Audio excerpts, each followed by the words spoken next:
Hi guys, it's time for another movie review, and today I'm reviewing the movie Godzilla 2014. Have to say, I've been really looking forward to this. This film I've been hoping would be much better than the 90s version that even didn't feel like a Godzilla film. It was basically just a huge big dinosaur going through American cities and smashing them up, and just didn't really have any essence whatsoever of the original Japanese film. This film was a bit of a mixed bag, unfortunately. There was some stuff that it got right, and when it got it right it was excellent. I thoroughly enjoyed it. There was other stuff, unfortunately, that let it down in quite a lot of places. The problem with a monster movie is, of course, if you're going to have a monster film with monsters doing monster things, you can't really make a 2-hour movie out of that. You can't really show a big huge monster going through the streets, smashing things up, eating things, and going to the next city. It just, you couldn't hold your interest really for more than maybe 20 minutes. So they've got to do something around the creature that is interesting, and so they've got to make it a human story, a human aspect to the film. And when they do this right, it is excellent. Take for instance Jaws, where you've got a killer shark. And the human stories in Jaws are so interesting that actually the story of the shark, well for me, is second to the human story of Chief Brody and his relationship with the people around him. This film unfortunately doesn't manage to do that. The human story in Godzilla is a rather cliche. They've got some really good actors in it, and for what they're given, they do really well. But they're not given a lot.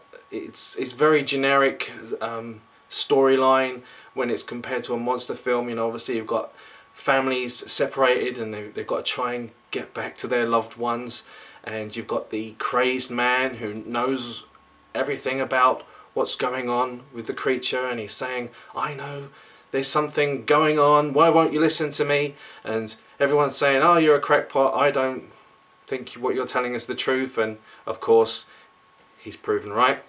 And those sort of typical generic storylines you will find in this film. Some characters that I was getting interested in and thought maybe they could have given a lot more to the film if they were in it, go away after a short amount of time.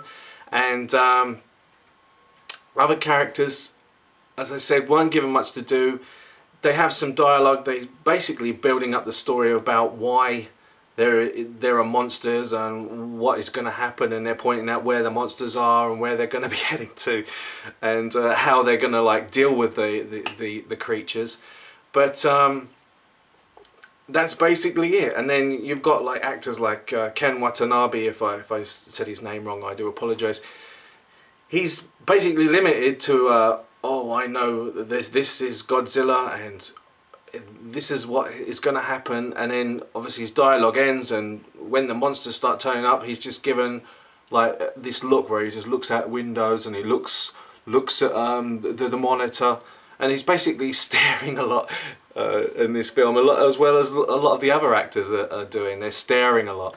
And also the problem is that there just isn't enough. As I said, if you had monsters for 20 minutes non-stop, that would be boring, but it still needed a lot of monster action in there to keep you, or for me, glued and excited to my seat. I was fidgeting and I was getting a bit bored midway through the film. I think the build-up and the start of the movie was really good and well done, but this whole middle section of exposition and trying to tell us the story about why there are monsters on this earth and what's going to happen. There's just huge gaps of dialogue and story, but there's nothing in depth at all and interesting about it. Once you get through that and the action starts cranking up right at the end, where we've got this full-on action, fighting, and special effects, and the cinematography looks great in a lot of places.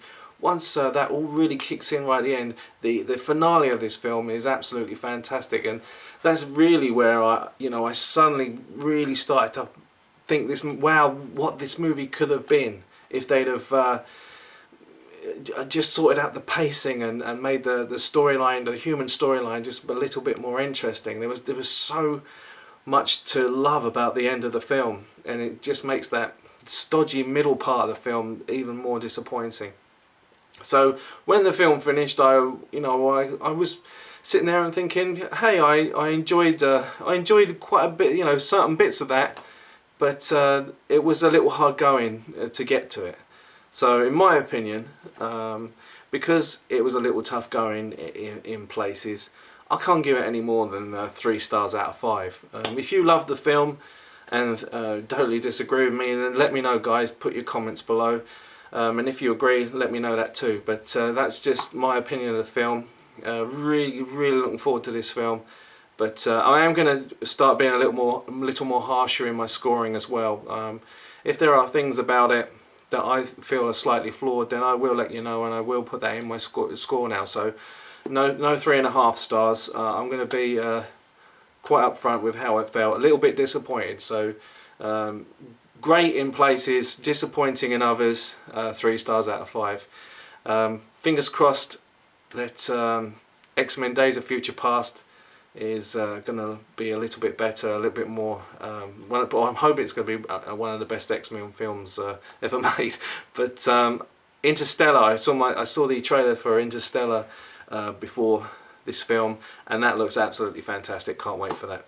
So I'll catch you later, guys.